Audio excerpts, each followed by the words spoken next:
Yes people, good morning.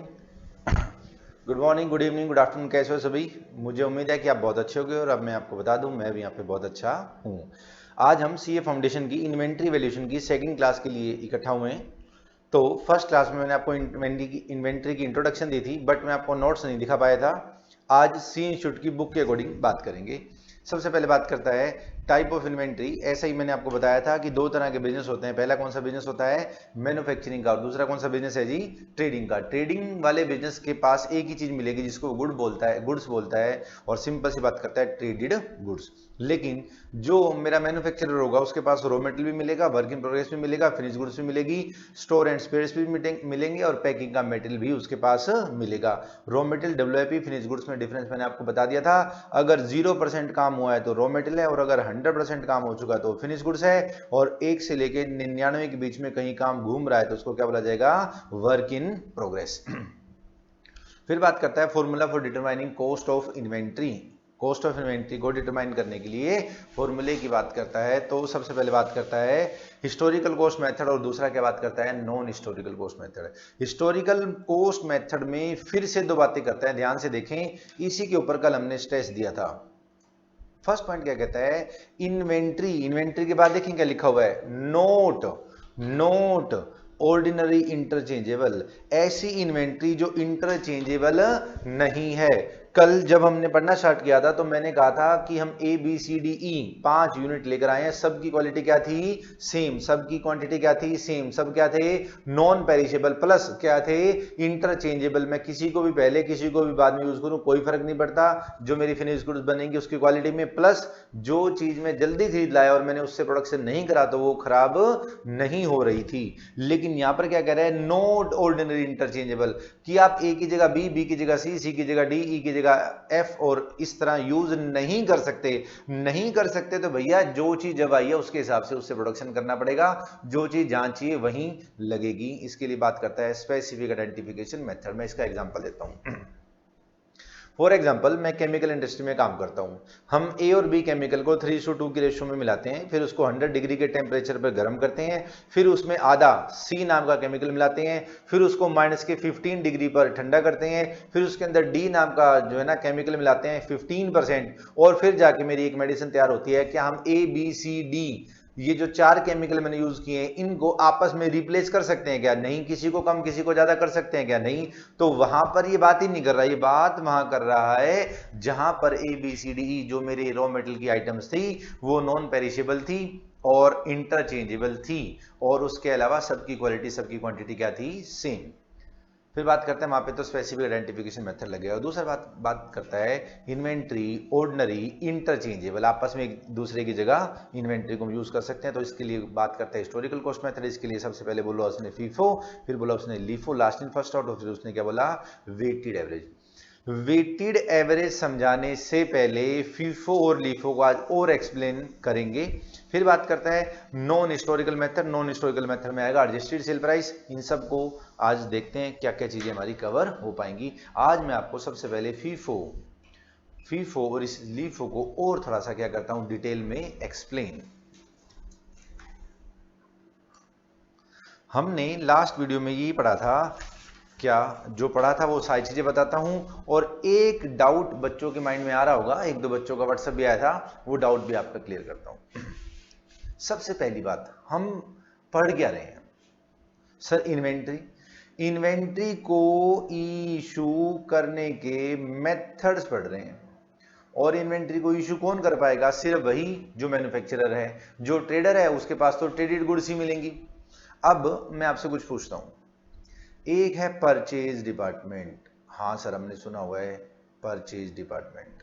एक है production department. एक है हमारा सेल्स डिपार्टमेंट। एक हमारा फाइनेंस डिपार्टमेंट। ऐसे ही बड़े सारे हमारे डिपार्टमेंट रहेंगे, है ना जी। R&D डिपार्टमेंट, ये डिपार्टमेंट, वो डिपार्टमेंट। मैं उन सभी डिपार्टमेंट्स की चर्चा ना करते हुए 3 डिपार्टमेंट आपको बता रहा हूं जो मेन होते हैं। पहले का नाम क्या है? Purchase department. दूसरे का नाम क्या है? Production department. और तीसरे का नाम क्या है? Sales department. सर नाम से पता चल रहा है परचेज डिपार्टमेंट क्या करेगा? परचेज करके लाएगा। क्या चीज परचेज करके लाएगा? जो उसको कहेंगे वही परचेज करके लाएगा। गुड्स भी परचेज करके लाएगा, फिक्स एसेट भी परचेज करके लाएगा।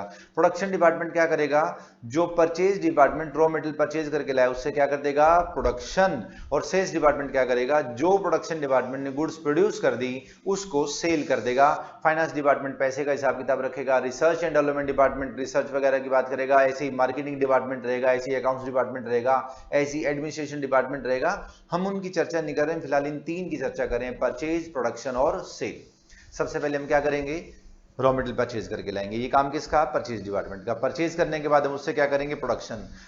प्रोडक्शन डिपार्टमेंट उस रॉ मटेरियल से प्रोडक्शन करेगा जो raw material purchase department purchase करके लाया है। और सेल्स डिपार्टमेंट वो चीज बेचेगा जो प्रोडक्शन डिपार्टमेंट ने क्या करी है? प्रोड्यूस। अब मैं आपसे क्वेश्चन पूछता हूं, आराम से सोच के उसके जवाब देने की कोशिश करना। क्या क्वेश्चन है मेरा? ध्यान से सुने।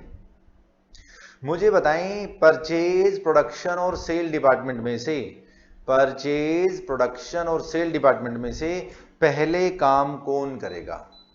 परचेज, प्रोडक्शन और सेल्स डिपार्टमेंट में से पहले काम कौन करेगा? बच्चे कहते हैं सर पहले परचेज डिपार्टमेंट काम करेगा, वो रॉ मटेरियल परचेज करेगा, फिर प्रोडक्शन वाला उससे प्रोडक्शन करेगा, फिर सेल्स वाला उसको सेल करेगा। प्रैक्टिकली ऐसा नहीं होता। प्रैक्टिकली सबसे पहले सेल्स डिपार्टमेंट काम करता है? हाँ, सबसे पहले सेल्स डिपार्टमेंट प्रैक्टिकली काम करता है। सेल्स डिपार्टमेंट साल के पहले दिन बता देता है कि भैया मेरे हिसाब से इस बार हम इतनी चीजें बेच सकते हैं, इतने गुड्स बेच सकते हैं।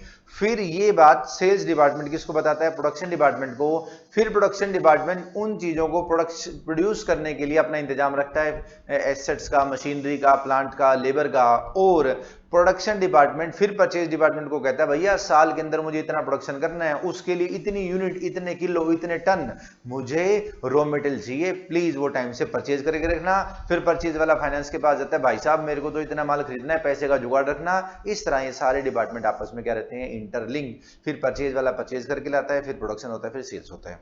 अब ध्यान से सुने, हमने कल क्या पढ़ा था? लीफो फीफो क्या था? परचेज डिपार्टमेंट, ध्यान से सुने, परचेज डिपार्टमेंट प्रोडक्शन डिपार्टमेंट को रॉ मटेरियल सेल करेगा या ट्रांसफर करेगा? आराम से सोच के बताएं। परचेज डिपार्टमेंट क्या परचेज करके लाया? Raw material. परचेज डिपार्टमेंट जब रॉ मटेरियल परचेज करके लाया तो ये raw material purchase department production department को सेल करेगा या ट्रांसफर करेगा? सर सेल कैसे करेगा? तो ट्रांसफर करेगा। जी हां, और ट्रांसफर करने को बोला जाता है इशू करना। ट्रांसफर करने को क्या बोला जाता है? इशू करना। हम इशू करने के क्या सीख रहे हैं? मेथड, कि हम परचेज डिपार्टमेंट द्वारा परचेज किए गए रॉ मटेरियल को प्रोडक्शन डिपार्टमेंट को कैसे कैसे इशू कर सकते हैं। हमें इसे ऐसे इशू करना चाहिए कि विंडो ड्रेसिंग ना हो, विंडो ड्रेसिंग ना हो, और ट्रू प्रॉफिट सामने आए, और प्रोडक्शन किससे हो जाए? महंगी चीजों से। अब मुझे उम्मीद है ये बात इंटरलिंक आपने कर ली होगी। हम इशू करने के मेथड पढ़ रहे हैं जो हमने अभी पढ़े थे, फर्स्ट इन फर्स्ट आउट और लास्ट इन फर्स्ट आउट। अगर first in first out use होता है और last in first out use होता है अकॉर्डिंग टू सिचुएशन, तो ऐसा करने से विंडो ड्रेसिंग नहीं होती, झूठा दिखावा नहीं होता, और प्रोडक्शन किससे हो जाता है? महंगी चीज से। ट्रू और फेयर प्रॉफिट मेरा क्या आता है? सामने। ठीक है जी, फिर बात करते हैं इसको प्रैक्टिकली और इसको प्रैक्टिकली सॉल्व करने के लिए। जब हम इसको प्रैक्टिकली सॉल्व करने की बात करेंगे तो हम सीधा एक क्वेश्चन करेंगे। उसके अलावा बहुत सारी चीज़ें, इन्वेंटरी रिकॉर्ड सिस्टम, ये है वो है, उन सब की हम चर्चा करेंगे। उससे पहले हम एक क्वेश्चन करते हैं बड़ा सिंपल सा, कि first in first out method से अगर फाइनल एग्जाम में क्वेश्चन आ जाए 8 मार्क्स का, 10 मार्क्स का, तो हम कैसे कर पाएंगे? सीधा मैं आपको लेके चल रहा हूँ illustration number 10, page number 4.17, according to ICI study material. Chapter number है आपका 4, पेज नंबर है 4.17। मैं इसको थोड़ा जूम इन कर देता हूँ, पहले आपको क्वेश्चन दिखाता हूँ, फिर इस क्वेश्चन को सॉल्व करने के रूल बताऊंगा। 1 सेकंड में आप क्वेश्चन क्या कर देंगे? सॉल्व। फिर अगला लीफो की बात करेंगे। The following are the details of spare parts of Simran Miles। 1/1/2016 opening inventory nil. 1/1/2016 को मैंने परचेज करा, 15/1/2016 को मैंने इशू कर दिया, 1/2/16 को मैंने परचेज करा, फिर मैंने इशू करा, फिर मैंने क्या करा? इशू 100। ध्यान से देखें, इशू का प्राइस नहीं दे रखा, इशू का प्राइस नहीं दे रखा, परचेज का हमेशा क्या दे रखा होगा? प्राइस। क्या तक है? Find out the inventory. as on 31st March 2016 if company follows first in first out। अगर company first in first out method use करती है तो इस क्वेश्चन को सॉल्व करके दिखाओ। अगर आप इन्वेंट्री वैल्यूएशन का क्वेश्चन करना चाहते हैं तो आपको दो बातें ध्यान रखनी है। कितनी बातें ध्यान रखनी है? दो, बस दो ही बातें ध्यान रखनी है। पहली बात क्या सर? आपका जो पेज है आप उस पेज के 3 कॉलम बना लेंगे, 3 बना लेंगे कॉलम। अब हर कॉलम के अंदर 4-4 कॉलम और भी बनेंगे, बताऊंगा कैसे। और दूसरी आपको क्या बात ध्यान रखनी है, हर डेट के बाद आपको लाइन मारनी है और हर लाइन के बाद नई डेट आएगी और आपको सारा question according to date solve करना है। सर कुछ नहीं समझ में आया, आपने पॉइंट नंबर 2 क्या बोला? पॉइंट नंबर 1 कौन सा आपको समझ में आ गया? पॉइंट नंबर 1 में भी तो मैंने यही बताया, एक पेज के कितने कॉलम करने हैं? 3। अभी बताता हूं कैसे होंगे 3 कॉलम। सेकंड पॉइंट को जरा सा ध्यान से देखें। ये क्वेश्चंस इन्वेंट्री वैल्यूएशन के क्वेश्चन क्या होंगे? According to date. जैसे आपको क्वेश्चन में देगा 5 अप्रैल, 10 अप्रैल, 22 अप्रैल, 27 अप्रैल। 5 अप्रैल को परचेज करा, 22 अप्रैल को इशू करा, 27 अप्रैल को फिर परचेज करा। हम सारा क्वेश्चन डेट की अकॉर्डिंग करेंगे। मतलब हम परचेज इशू की बात ही नहीं करेंगे, हम बात करेंगे किसकी? डेट्स के अकॉर्डिंग हम बात करेंगे कि भैया पहले 15 तारीख की ट्रांजैक्शन है, फिर 18 तारीख की ट्रांजैक्शन है, फिर 22 तारीख की ट्रांजैक्शन है, फिर 27 तारीख की ट्रांजैक्शन है। मैं आपको क्वेश्चन में दिखाता हूं कैसे। क्वेश्चन में देखिए, सबसे पहले क्या डेटा है? 1, उसके बाद 1, उसके बाद 15/1। क्या 1 के बाद 15/1 आती है? जी हाँ। उसके बाद देखें 1/2, 1/2 के बाद कौन सी डेट आई है? 15/2। और 15/2 के बाद देखें कौन सी डेट आई है? 1 सेकेंड, 15/2 के बाद देखें कौन सी डेट आई है? 20/2। और हमारे को कह रहा है 31 मार्च 2016 का क्या बताना है आपको? Closing stock. ये सारी डेट्स लाइन से दे रखी है। आगे चल के आपको क्वेश्चन पता है कैसे देगा? एक बार सारी डेट्स दे देगा परचेज की, एक बार सारी डेट्स किसकी दे देगा? इशू की। तो मुझे क्वेश्चन अकॉर्डिंग टू डेट करना है। ये क्वेश्चन पहला क्वेश्चन है, बड़ा सिंपल क्वेश्चन है, डेट वाइज दे रखा है, तो हम इसको डेट वाइज सॉल्व करेंगे। और फिर मैंने आपको क्या बताया था? हर डेट के बाद लाइन लगानी है और हर लाइन लगाने के बाद नई डेट आएगी और आपको सारा क्वेश्चन कैसे करना है? According to date. ये मेरा पेज है, ये मेरा पेज है। मैं इसको थोड़ा सा जूम आउट कर देता हूं। ये मेरा कंप्लीट पेज है, ठीक है जी। अब इस पूरे कंप्लीट पेज के मैं कितने पार्ट कर दूं? 3, ठीक है जी। जो बच्चे वीडियो देख रहे हैं वो मेरे साथ साथ क्वेश्चन सॉल्व करना चाहें तो सॉल्व कर सकते हैं। मैं भी बहुत अच्छा सिस्टम ला के कंप्यूटर से भी क्वेश्चन सॉल्व कर सकता था, आप समझ गए होंगे जो मैं कहना चाह रहा हूं, टच पेन से। लेकिन मैं हमेशा कोशिश करता हूं कि मैं आपके साथ आपकी तरह क्वेश्चन को क्या करूं? सॉल्व करूं, ताकि आपको भी पता चले कि फाइनल एग्जाम में कैसे करना है। हम पहले वाले कॉलम को बोलेंगे रिसिप्ट, दूसरे वाले कॉलम को बोलेंगे इशू और तीसरे वाले कॉलम को क्या बोलेंगे? बैलेंस। सबसे पहले मैंने आपको कहा था कि आपने पूरे पेज के कितने कॉलम बना लेने हैं? 3। अब क्या करना है? ध्यान से देखें। अब हर कॉलम के फिर 4 कॉलम बनाने हैं। सर हमारी बुक में तो ऐसा नहीं है, बिल्कुल नहीं है। मैं जैसा कह रहा हूं आपको ऐसे ही करना है, उसके बाद मैं बताऊंगा। आप मेरे मेथड से करेंगे तो आपके क्वेश्चन के गलत होने के चांस बिल्कुल 0 हो जाएंगे। रिसिप्ट के कितने कॉलम बनाएंगे? डेट, पहले का नाम डेट, दूसरे का नाम क्वांटिटी, तीसरे का नाम प्राइस और चौथे का नाम अमाउंट। इसके फिर 4 कॉलम, पहले का नाम बताएं डेट, दूसरे का नाम बताएं क्वांटिटी, तीसरे का नाम बताएं प्राइस और चौथे का नाम अमाउंट। फिर बैलेंस के भी 4 कॉलम बनाएंगे, पहले का नाम डेट, दूसरे का नाम क्वांटिटी, तीसरे का नाम प्राइस और चौथे का नाम अमाउंट। अभी तो हमने क्वेश्चन शुरू भी नहीं किया, अभी तो हमने सिर्फ फॉर्मेट बनाया है। क्या आपको यहां तक फॉर्मेट समझ में आ गया? जी हाँ सर समझ में आ गया। आपने कहा था पेज के 3 कॉलम बना लो, पेज को 3 कॉलम में डिवाइड कर दो, हर कॉलम के 4 पार्ट बना दो और 4 पार्ट में सेम पार्ट हैं date, quantity, price, amount, date, quantity, price, amount. 3 column कौन से थे? रिसिप्ट्स। जब जब माल आएगा मैं यहां लिखता रहूंगा, जब जब माल मैं इशू करूंगा तब तब यहां लिखता रहूंगा। जो माल आया था, जो माल मैंने इशू कर दिया तो जो बच गया वो यहां आ जाएगा। क्वेश्चन पढ़े। 1/1/2016 ओपनिंग इन्वेंट्री नील। 1/1/2016 हमने परचेज करी 100 यूनिट, ठीक है जी। हमने 100 यूनिट परचेज कर ली। कब परचेज करी हमने? 1/1/2016। तो यहाँ डेट में क्या लिख दें? 1/1। क्या चीज परचेज करी हमने? 100 यूनिट। किस रेट से हमने परचेज करी? 30 रुपीज के हिसाब से परचेज करी। तो अमाउंट में कितने रुपए हो गए? 3000। इस दिन हमने इशू करा नहीं कुछ भी, उस दिन हमने इशू कुछ भी नहीं करा। अब अगर एक तारीख को मेरे पास 100 यूनिट्स आई हैं और मैंने एक तारीख को कुछ भी इशू नहीं किया, तो क्या आप एक तारीख का बैलेंस बता पाएंगे? अरे सर, एक तारीख को यही 100 यूनिट हैं, 30 रुपए के हिसाब से 3000 रुपए की। मैंने आपको कहा था हर डेट के बाद आपको लाइन मारनी है, मैंने ऐसी लाइन लगा दी। क्या हमारी ओपनिंग वैल्यू 0 दे रखी है, ये कंप्लीट होगी? यस। क्या हमने परचेज 100 यूनिट 30 रुपीज के हिसाब से एक एक को लिख दिया? यस। अब ध्यान से देखें क्या करें। 15/1 को मैंने इशू फॉर कंजम्पशन की 50 यूनिट्स।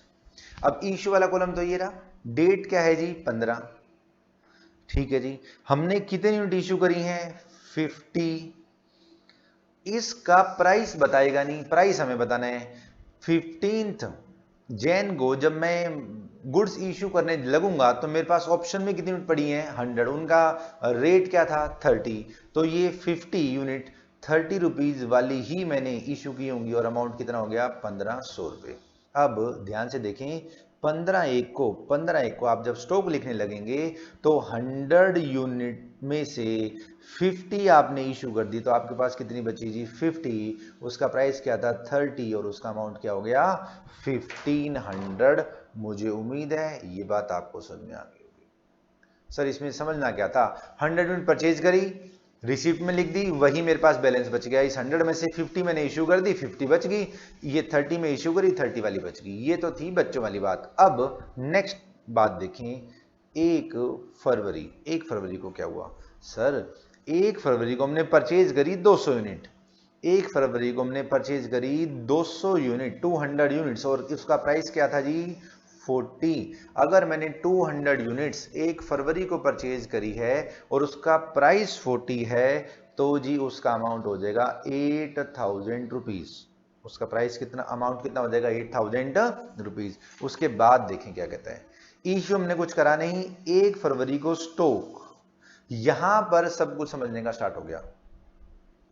1 जनवरी को मैंने 100 यूनिट खरीदी, 15 को 50 इशू कर दी, तो 15 को 50 बची हुई हैं। अब ये जब 50 बची हुई हैं, इसका जो प्राइस है वो 30 रुपीज है। उसके बाद जो मैंने चीज खरीदी है 200 यूनिट, उसका प्राइस कितना है जी? 400 रुपीज। अब 1 फरवरी को मेरे पास जो स्टॉक बचा हुआ है उसमें से 50 यूनिट्स तो ये पुरानी वाली एज इट इज मैंने लिख दी, और 200 यूनिट 40 रुपीज वाली 8000 रुपीज की मैंने दोबारा से लिख दी। 1 फरवरी का क्लोजिंग स्टॉक दोबारा से समझें। 15 जनवरी का जो स्टॉक था वो मैंने पहले एज इट इज लिखा है, और जो ये 200 यूनिट्स मैंने 1 फरवरी को नई परचेज करी है ये मैंने बाद में लिखी है। अब मैं आपसे एक बात पूछता हूं, मैं इसको जूम इन कर रहा हूं और ध्यान से सोच के बताएं। इस 50 और इस 200 यूनिट में से मैंने पहले कौन सी ली? सर 50 ली आपने पहले। अगर मैं फर्स्ट इन फर्स्ट आउट लगाऊंगा तो पहले 50 से प्रोडक्शन करूंगा, और अगर मैं इसी क्वेश्चन में लास्ट इन फर्स्ट आउट लगाऊंगा तो इन दोनों में से लास्ट में कौन सी खरीदी है? 200। तो 200 से हम क्या करेंगे? प्रोडक्शन करेंगे, 200 वाली को इशू करेंगे। फिलहाल हम कर क्या रहे हैं? सर हम तो कर रहे हैं क्वेश्चन नंबर 10, और क्वेश्चन नंबर जो 10 है वो हमें कहता है कि आपको फर्स्ट इन फर्स्ट आउट के हिसाब से सोल्व करना है। मैं निकाले कर देंगे फर्स्ट इन फर्स्ट आउट के हिसाब से सोल्व। अपनी बात पे रहेंगे कि हम डेट्स के अकॉर्डिंग रहेंगे। 1 तारीख 15/1 1/2 हो गया। 1/2 के बाद देखें क्या कहता है? 15/2। 15 फरवरी को मैंने इशू करी 100 यूनिट्स। यहां दिमाग लगेगा। 15 तारीख को, 15 के बाद मैं लिख देता हूं आपकी सुविधा के लिए 15 फरवरी। 15 फरवरी को मेरे को कितनी यूनिट इशू करनी है? 100। ये जो 100 यूनिट मेरे को इशू करनी है, ये कैसे इशू करनी है? सर ये हमने फर्स्ट इन फर्स्ट आउट के हिसाब से इशू करनी है। ठीक है जी, अब आराम से सोचकर बताएं। इस 50 और इस 200 में से पहले कौन सी खरीदी थी? 50। तो पहले 50 इशू कर दूं? जी हाँ। मेरे को टोटल कितनी इशू करनी है? 100। 100 में से 50 तो मैं यहां से कर देता हूं। ठीक है जी, इसका जो प्राइस है वो 30 है और अमाउंट हो गया 1500। इस 100 में से 50 तो मैंने यहां से इशू कर दी, रिमेनिंग कितनी बच गई? 50। ये 50 मुझे इस 200 में से इशू करनी पड़ेगी, और 200 वाली का जो प्राइस है वो है 40 और अमाउंट हो गया 2000। मुझे उम्मीद है ये बात आपको समझ में आ गई होगी। हमने कौन सा मेथड यूज करना है, फर्स्ट इन फर्स्ट आउट। तो इन दोनों में से पहले कौन सी परचेज करी है, 50। तो इशू किसको करेंगे, इस 50 को। तो मुझे टोटल 100 इशू करनी थी, उसमें से 50 यहां से इशू करी जिसका प्राइस था 30। रिमेनिंग 50 ये नीचे वाली 50 कैसे आई सर, 100 में से 50 हमने यहां से इशू कर दी तो रिमेनिंग 50 बच गई, वो इस 200 में से इशू करेंगे। अगली बात, इस 50 में से इशू कितनी कर दी, 50 बची कितनी जी, शून्य। इस 200 में से इशू कितनी कर दी, 50, तो बची कितनी, 150। और डेट क्या है मेरी, 15 फरवरी। मेरा अगला क्वेश्चन, ये जो 150 यूनिट बची है इसका प्राइस 30 है या 40? अरे सर इसका प्राइस तो 40 है, और बच्चे बच्चे को पता है 30 वाली तो पूरी इशू कर दी और 40 वाली 200 में से 50 इशू करी। ये 150 जो यूनिट्स बची हुई हैं ये 40 रुपीज के प्राइस वाली बची हुई हैं, और इसका जो अमाउंट होगा वो 6000 रुपीज हो जाएगा। मुझे उम्मीद है ये 15 फरवरी आपको समझ में आ गई होगी। इसी 15 फरवरी में दिमाग लगाए, क्योंकि इससे पहले हमने इशू करी थी 15 जनवरी को, ये भी हमने इशू की थी, ये भी हमने इशू किया है। इस इशू में दिमाग ही नहीं लगा, पता है क्यों, ऑप्शन ही नहीं थी। यही 100 यूनिट थी, इसी में से देनी थी, इसी में से दे दी। लेकिन यहां पर 50 भी है, 200 भी है, और मुझे 100 देनी है, और वो भी according to first in first out. तो 50 पहले आई, पहले इशू कर दी, फिर रिमेनिंग 50 इसमें से इशू कर दी। जो 150 बचेंगी वो इस 200 में से बचेंगे, और उसका प्राइस 40 रहेगा। क्या ये बात आपको समझ में आ गई? जी हाँ सर, एक चीज और बता दो लगे याद। मैंने कहा पूछो सर, मान लो इस क्वेश्चन में ये 100 नहीं 40 होती तो क्या करते? अरे बेटा ये 40 होती तो इस 50 में से 40 इशू हो जाती 30 रुपीज वाली, और बाकी कितनी बच जाती, 10 यूनिट 30 रुपीज वाली और 200 यूनिट 10 यूनिट 30 रुपीज वाली, और ये 200 यूनिट 40 रुपीज वाली एज इट इज बची रहती। मैंने शायद कुछ गलत बोल दिया, दोबारा से। अगर सर इस 100 की जगह 40 यूनिट इशू करनी होती तो वो जो 40 यूनिट है वो इसी 50 में से इशू हो जाती, उसका प्राइस क्या रहता 30, और इस 50 में से अगर 40 इशू हो जाती तो यहाँ 10 बचती, उसका प्राइस रहता 30 रुपीज, और ये वाली 200 यूनिट एज इट इज पड़ी रहती 40 रुपीज के हिसाब से। मैं आपको करके दिखा देता हूं ताकि आपका कंफ्यूजन साथ के साथ दूर हो जाए। यहां तक क्वेश्चन हमारा सेम है।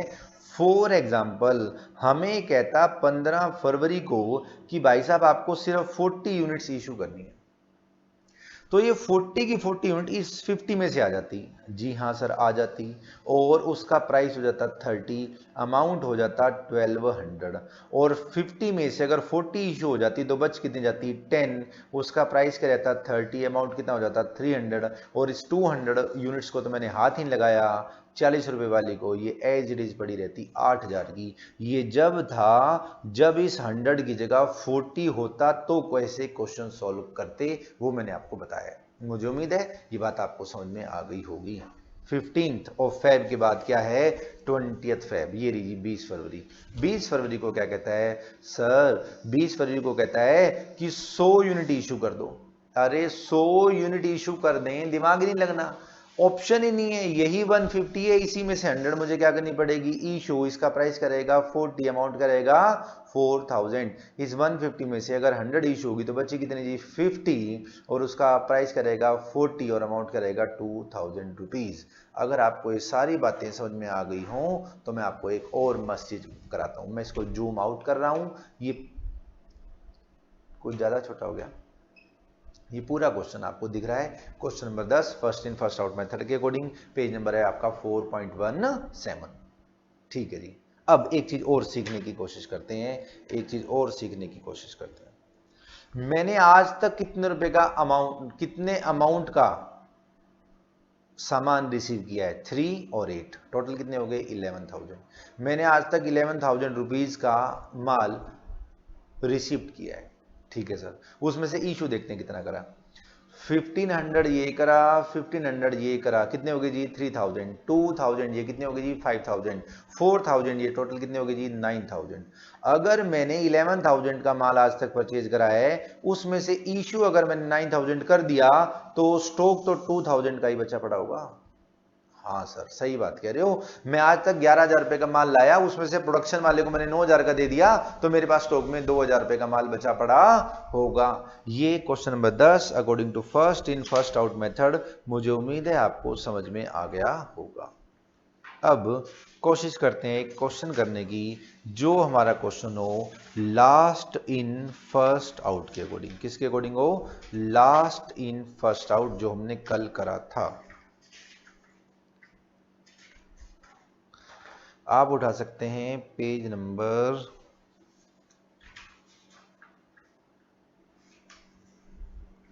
4.8 और ये इस वीडियो का लास्ट क्वेश्चन है, पेज नंबर 4.8 इलस्ट्रेशन नंबर 2। पहले मैं आपको क्वेश्चन मैं खुद लिख के दूंगा आपको। क्वेश्चन नंबर 1 रीड कर रहा हूं मैं आपके लिए। सर आप तो क्वेश्चन नंबर 2 कह रहे थे। अरे 2 कराने के लिए 1 पढ़ना पड़ेगा। A manufacturer has the following record for purchase of condenser which will be use in manufacturing radio. 4 दिसंबर, 4, 10, 11, 19, 28 दिसंबर को इतनी क्वांटिटी मैंने परचेज करी है और इसका क्या दे रखा है आपको? प्राइस। फिर कहता है 1600 यूनिट पर इशू इन दिसंबर टिल दिसंबर। आपको कहता है क्वेश्चन को सोल्व करो। हम क्वेश्चन नंबर 1 को सोल्व ही नहीं कर रहे, हम क्वेश्चन नंबर किसको सोल्व कर रहे हैं? 2 को। क्वेश्चन नंबर 2 क्या कहता है मैं 1 मिनट में बताता हूं आपको। मैं पहले आपके लिए लिख देता हूं। यहां पर मैं लिख देता हूं परचेज। यहां पर मैं क्या लिख देता हूं? परचेज। यहां मैंने क्या लिख दी जी? दिसंबर 4, 10, 11, 19, 28। बस। कितनी यूनिट्स हैं जी? 900, 400, 300, 200, 800। प्राइस क्या है जी? 50, 55, 55, 60, 47। ठीक है, आगे देखें। अब देखें आप illustration number 2। In the previous example, मतलब एग्जाम्पल नंबर 1। हाँ जी sir. Assume that following issues मैंने आपको आते ही बताया था। परचेज डिपार्टमेंट प्रोडक्शन डिपार्टमेंट को रॉ मटेरियल इशू करेगा, ट्रांसफर करेगा। Were made during the month of December. Issue की डेट्स आपको दे रखी हैं। सबसे पहले बात करता है परचेज की डेट, उसके बाद बात करता है किसकी जी? इशू की डेट। इशू की डेट देखें क्या क्या है। दिसंबर 5, 20, 29। बस। यूनिट्स कितनी है जी? 500, 600, 500। और कहता है साहब ये question last in first out के हिसाब से क्या कर दो? सोल्व में निकाले 1 मिनट में कर देते हैं। ये क्वेश्चन है आपके सामने, सब कुछ भूल जाए, ये क्वेश्चन आपके सामने, बात खत्म।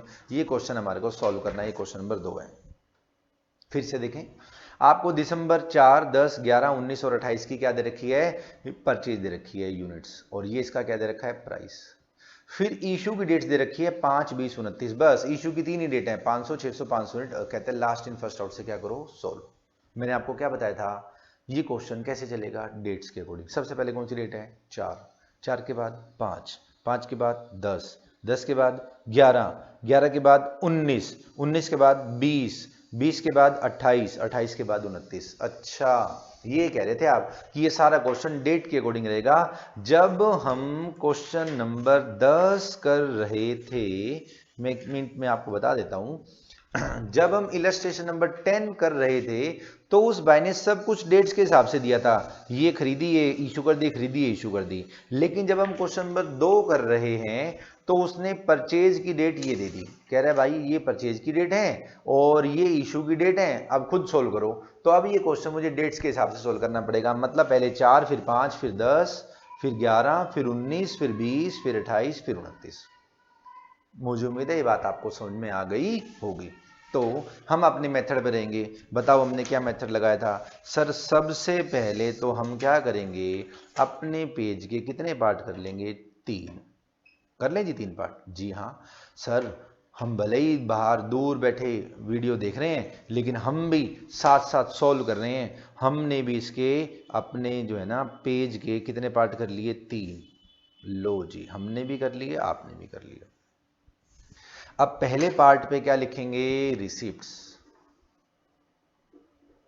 और दूसरे पार्ट पे क्या लिखेंगे? इशू। और तीसरे पार्ट पे क्या लिखेंगे? बैलेंस। Receipts, issue, balance. अब फिर इनके कितने पार्ट कर दूं? 4। सबसे पहले क्या लिखूं? डेट। फिर क्या लिखेंगे? क्वांटिटी। फिर क्या लिखेंगे? प्राइस। और फिर क्या लिखेंगे? अमाउंट। फिर 4 बताएं, डेट, क्वांटिटी, प्राइस, अमाउंट। फिर 4 पॉइंट कौन कौन से? डेट, क्वांटिटी, प्राइस और अमाउंट। मुझे उम्मीद है ये फॉर्मेट आप मेरे साथ साथ बना रहे हैं। अब आगे देखते हैं जी। सबसे पहले परचेज की डेट। सबसे पहले 4 और 5 में से कौन सी डेट है जी? 4 दिसंबर को हमने 900 यूनिट परचेज करी। 4 दिसंबर 900 यूनिट 50 रुपीज़ के हिसाब से हमने क्या करी? परचेज। अगर ये हमने 50 रुपीज़ के हिसाब से परचेज करी है तो कितनी हो गई जी? 45,000।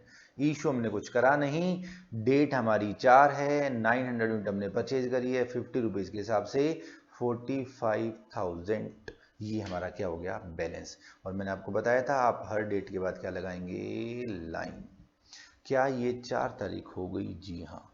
4 के बाद क्या 10 तारीख सॉल्व कर दें क्या? अरे नहीं बाबा नहीं, डेट 4 के बाद 5 है तो पहले 5 को हमने क्या करा? इशू।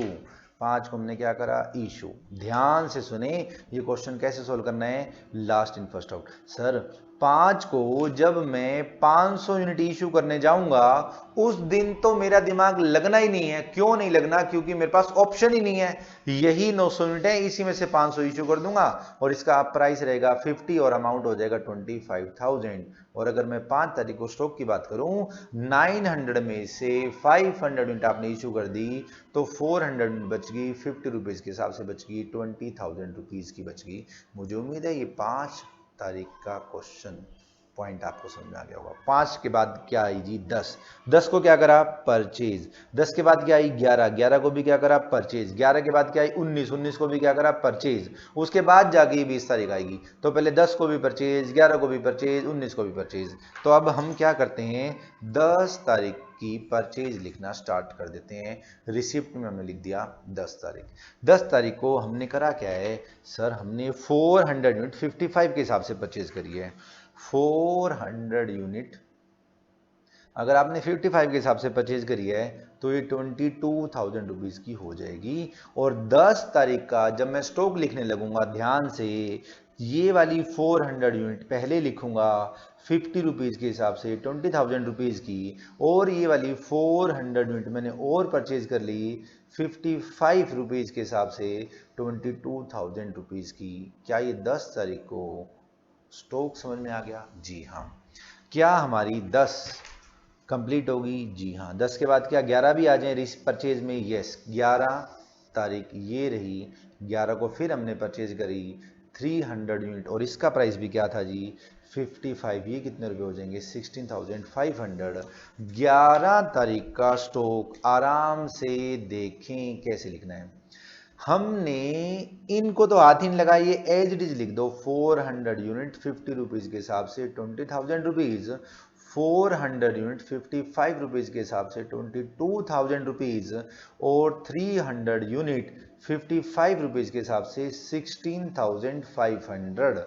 मुझे उम्मीद है 11 तारीख का स्टॉक भी आपको समझ में आ गया होगा। 11 के बाद बारी किसकी आई जी? 19 तारीख की बारी आई। 19 को फिर हमने 200 यूनिट परचेज कर ली। लो जी 19 तारीख फिर यहाँ लिख देते हैं। 200 हमने फिर परचेज करी और इसका प्राइस था 60। पैसा हो गया आपका 12,000 रुपीज। लो जी 19 तारीख का जब हम स्टॉक लिखेंगे, 19th का जब हम स्टॉक लिखने लगेंगे तो क्या ये सारी चीजें दोबारा से उतार लें? जी हाँ। 400 यूनिट 50 के हिसाब से 20,000 रुपीज, 400 यूनिट 55 के हिसाब से 22,000 रुपीज, 300 यूनिट्स 55 के हिसाब से 16,500, और ये जो मैंने 200 इस बार परचेज करी है 200 यूनिट 60 रुपीज़ के हिसाब से 12,000 रुपीज़। अगर आपको लग रहा है मेरी स्पीड तेज है तो आपको गलत लग रहा है। आपको भी इतनी स्पीड से फाइनल एग्जाम में क्वेश्चन सॉल्व करना होता है, बल्कि मैं तो कितना एंजॉय करते हुए पढ़ रहा हूँ। 400 यूनिट्स 50 रुपीज़ 20,000। आप भी आराम से सॉल्व करें, घबराना नहीं है, टेंशन लेनी नहीं किसी चीज़ की। हर एक चीज़ की कॉन्सेप्ट करें, यूं चुटकियों में क्वेश्चन होगा सॉल्व। सर 10 होगी, 11 होगी, 19 होगी, बारी किसकी आई? 20 की। और 20 को हमने क्या करना है? 600 यूनिट्स इशू करनी है, और किसके हिसाब से? Last in first out. बस ये 20 तारीख थोड़ी सी अच्छे से समझ में आ जाए, फिर तो क्वेश्चन खत्म। जी हाँ, 20 तारीख 600 unit last in first out. लो जी, मैं इन दो कॉलम को जूम इन कर लेता हूं, बस इतना। मेरे को 20 तारीख को 600 यूनिट इशू करनी है, और वो भी लास्ट इन फर्स्ट आउट के हिसाब से। इस 400, इस 400, इस 300 और इस 200 में से सबसे सबसे लास्ट में कौन सी आई है? सर ये वाली 200 इशू कर दो। मेरे को टोटल कितनी इशू करनी है? 600। यहां अवेलेबल कितनी है? 200। ये 200 तो पूरी ही कर दो 60 के हिसाब से, 12,000 रुपीज। बाकी कितनी बच गई जी? 400, 400। अब ये तो खत्म हो चुकी, अब इसमें से इशू करनी है। इसमें से मैक्सिमम इशू कितनी कर सकते हैं? 300। चाहिए कितनी? 400, तो 300। ये 300 एज इट इज चलेगी 55 रुपीज की, 16,500। ये वाली 300 खत्म? हाँ सर खत्म होगी ये वाली भी। 400 में से 300 इशू कर दी तो कितनी बची? 100। ये 100 अब इस 400 में से इशू करेंगे तो 100 इशू करेंगे। अच्छा अच्छा, 600 इशू करनी थी, 200 200 अवेलेबल थी, सारी कर दी। फिर 400 और इशू करनी थी, 300 अवेलेबल थी, सारी कर दी। फिर 100 इशू करनी थी, अवेलेबल 400 थी, तो मैं इशू तो 100 ही करूंगा ना। और इसका प्राइस बाय चांस कितना है? 55, और ये कितना हो गया? 5,500। अगर आप क्वेश्चन में इन दोनों को जोड़कर 700 यूनिट 55 रुपीज के हिसाब से लिख देते हैं तो भी कोई फर्क नहीं पड़ेगा। लेकिन मैंने ये चारों अलग अलग इसलिए लिखे हैं ताकि आपको ये ध्यान रहे कि अगर मान लो क्वेश्चन में इसका प्राइस और कुछ होता तो भी तो ऐसे करना पड़ता। ठीक है जी। अब जो मजे की बात है वो है 20 तारीख का स्टॉक बड़े ध्यान से देखना है आपको। 20 तारीख का स्टॉक बड़े क्या देखना है आपको? ध्यान से। इस 400 में से हमने कितनी यूनिट इशू करी है? एक भी नहीं करी सर। हाँ, इस 400 में से हमने एक भी यूनिट इशू नहीं करी, तो ये 400 यूनिट एज इट इज पड़ी रहेंगी 50 रुपीज की, 20,000 रुपीज। इस 400 में से हमने कितनी इशू करी है? सिर्फ 100, तो बची कितनी? 300। प्राइस बोलो जी 55, और अगर मैं इसको 55 से मल्टीप्लाई करूंगा तो कितना आएगा? 16,500। नेक्स्ट, इस 300 में से कितनी इशू कर दी? पूरी की पूरी 300। और इस 200 में से कितनी इशू कर दी? पूरी की पूरी 200। मैं एक काम करता हूं, इसके आगे इसके आगे प्लस का निशान लगा देता हूं, इसके आगे प्लस का निशान लगा देता हूं, मैं इसके आगे हैश का निशान लगा देता हूं, इसके आगे मैं हैश का निशान लगा देता हूं, और इसके आगे मैं डॉलर का निशान लगा देता हूं, और इसके आगे मैं डॉलर का निशान लगा देता हूं। अब मुझे उम्मीद है आपको सारी बातें समझ में आ गई होंगी। अगर मैं टोटल काउंटिंग करने लगूं, 400 प्लस 400 800, 1000 1300, ये कितनी होगी? 1300। उसमें से इशू कितनी कर दी मैंने? 600, तो बचेंगे कितनी? 700। ये रही आपकी 700। मुझे उम्मीद है आपको 20 तारीख समझ में आ गई होगी। अभी सर क्या क्वेश्चन खत्म हो गया? जी नहीं, अभी तो 28 और 29 और बची हैं। अगर आपने 29 तारीख का क्वेश्चन पॉइंट सॉल्व कर दिया तो समझ लें आपको चैप्टर बहुत अच्छे समझ में आ रहा है, और फाइनल एग्जाम में आपका आंसर 100% सही होगा। 28 को तो हमने क्या करा है? परचेज, तो 28 में तो दिमाग लगना ही नहीं। मैं इसी के कंटिन्यूशन में आगे आपके लिए इस क्वेश्चन को सॉल्व कर देता हूं। इसी के कंटिन्यूशन में हम सॉल्व करेंगे, और मुझे उम्मीद है आप भी मेरे साथ साथ सॉल्व कर रहे होंगे। ये हमारी डेट हो गई जी थी 20 के बाद हमारी नेक्स्ट डेट कौन सी आई थी जी? 28। ये रही हमारी 28 को हमने क्या किया सर? 800 यूनिट परचेज कर ली 47 रुपीज के हिसाब से। अब कैलकुलेटर की जरूरत पड़ेगी। 800 यूनिट परचेज कर ली 47 रुपीज के हिसाब से, तो इसका अमाउंट कितना हो गया? 37,600। इसका अमाउंट कितना हो गया? 37,600। इशू हमने कुछ करा नहीं, और 20 के बाद में पहले लाइन लगा देता हूं, फिर आप कहोगे सर आपने डेट के बाद लाइन नहीं लगाई। अब जब मैं 28 का क्लोजिंग स्टॉक लिखने लगूंगा, ये वाली 400 यूनिट 50 के हिसाब से 20,000 रुपीज, ये वाली 300 यूनिट 55 के हिसाब से 16,500 रुपीज, और ये जो नई खरीदी हैं 800 यूनिट्स 47 के हिसाब से 37,600 रुपीज। मुझे उम्मीद है ये 28 आपको डेट वाला पॉइंट समझ में आ गया होगा। अब बस जरा सा दिमाग बच गया, लास्ट हमें दिमाग लगाना है। और लास्ट हमें दिमाग कब लगाना है? 29 को। 29 को हमने कितनी इशू करी? 500, बस 500। ये रही हमारी 29th डेट। और हमने इशू कितनी करनी है? यूनिट 500। कौन से मेथड से? Last in first out. मेरा तो मूड खराब हो गया, पता नहीं आपका हुआ कि नहीं हुआ। इन सब में से सबसे लास्ट में कितनी आई हुई है? 800। हाँ जी, सारी यहीं से कर दो। 500 की 500, 47 रुपए के हिसाब से 47 रुपीज के हिसाब से इशू हो जाएंगी। 500 multiplied by 47, this comes to 23,500। अब अगर मैं 29th को स्टॉक लिखने लगता हूं तो इस 400 में से मैंने इशू कुछ भी नहीं करा, 50 रुपीज के हिसाब से 20,000 रुपीज। इस 300 में से मैंने कुछ भी इशू नहीं किया, 55 रुपीज के हिसाब से 16,500। लेकिन मैंने इस 800 में से 500 इशू कर दी, बची कितनी? 300। और इसका प्राइस क्या है? 47। 300 यूनिट 47 के हिसाब से 14,100 रुपीज की। मुझे उम्मीद है ये सारा क्वेश्चन आपको समझ में आ गया होगा। अब सर इसकी भी वो आंसर वेरिफिकेशन करा दो जो पिछले की कराई थी। लो बच्चों, करा देते हैं, बिल्कुल करा देते हैं। हमने आज तक जो माल परचेज करा है उसकी चर्चा करते हैं। सर 45,000 का एक, 22,000 का एक, 16,500 का एक, 12,000 का एक और 37,600 का एक। हाँ जी, हमने आज तक इतना माल परचेज करा है, तो इसका हम टोटल करते हैं अपने कैलकुलेटर में। 45,000 प्लस 22,000 प्लस 16,500 प्लस 12,000 और ये प्लस 37,600, दिस कम्स टू 1,33,100। हमने आज तक इतने रुपए का माल परचेज करा है और हमने आज तक माल कितना इशू करा है ये लिखा हुआ जी सबके सामने।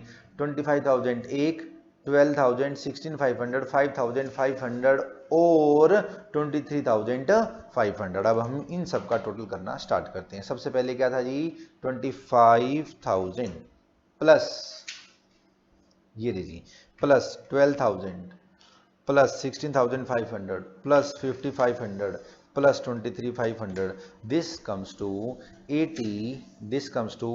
82,500। अगर मैंने आज तक 133,100 का माल लिया, उसमें से 82,500 का मैंने इशू कर दिया, तो मेरे पास कितना बचा होना चाहिए? मेरे पास बचा होना चाहिए 50,600 रुपीज का। अब इन सब का टोटल अगर करके देखते हैं और वो 50,600 आ रहा है, तो इसका मतलब सब कुछ सही है। 20,000 plus 16,500 plus 14,100, this comes to 50,600। मुझे उम्मीद है ये क्वेश्चन आपको समझ में आ गया होगा। ये क्वेश्चन था आपका क्वेश्चन नंबर 2 और इसको करने के लिए हमें क्वेश्चन नंबर 1 रीड करना पड़ा और हमने अपना खुद का क्वेश्चन ये यहां बना लिया था। मुझे उम्मीद है आपको सारी बातें समझ में आ गई होंगी। आपको ये क्वेश्चन 2 बार घर से करना है और आपने मेन दिमाग 20 तारीख को ही लगा देना है। और उसके बाद हालांकि 29 को तो कुछ खास दिमाग लगा नहीं, 20 को ज्यादा दिमाग लगेगा। लास्ट इन फर्स्ट आउट में लास्ट से क्वेश्चन सोल्व करना स्टार्ट करेंगे। एक लास्ट बात और बताता हूं आपको वीडियो को पूर्ण विराम देने से पहले। जब हमने, मैं इसको फिर जूम इन कर दूं, थोड़ा सा ज्यादा हो गया। जब हमने यहां पर लास्ट इन फर्स्ट आउट लगाया था तो 600 में से 200 यहां से दे दी, 300 यहां से दे दी, 100 यहां से दे दी। लेकिन जब हमने इसका क्लोजिंग स्टॉक लिखा तो ये वाली 400 मैंने पहले लिखी है और इस 400 में से 100 इशू करके 300 ये लिखी हैं। 300 में से 300 इशू हो गया, 200 में से 200 इशू हो गया, बच के 0। तो क्लोजिंग स्टॉक आपने गलत नहीं उतारना। क्लोजिंग स्टॉक इसी सीक्वेंस में उतरेगा, जो जो खत्म होता जाएगा वो साइड होता जाएगा, उतरेगा इसी सीक्वेंस में। अगर आपने अलग सीक्वेंस में उतार दिया तो अगली बार जब आप इशू करोगे तो वो चीज आपकी क्या हो जाएगी? गलत। मुझे उम्मीद है ये जो 2 क्वेश्चन मैंने आपको फर्स्ट इन फर्स्ट आउट के और लास्ट इन फर्स्ट आउट के एक ही क्वेश्चन कराए हैं और जो टोटल 2 क्वेश्चन हो गए आपके, ये आपको सारे समझ में आ गए होंगे। फिलहाल के लिए, आज के लिए बहुत है। अगर आप ये सारी चीज़ें आज हजम कर लेते हैं तो आपके लिए बहुत अच्छी बात है। Okay dear, thanks a lot.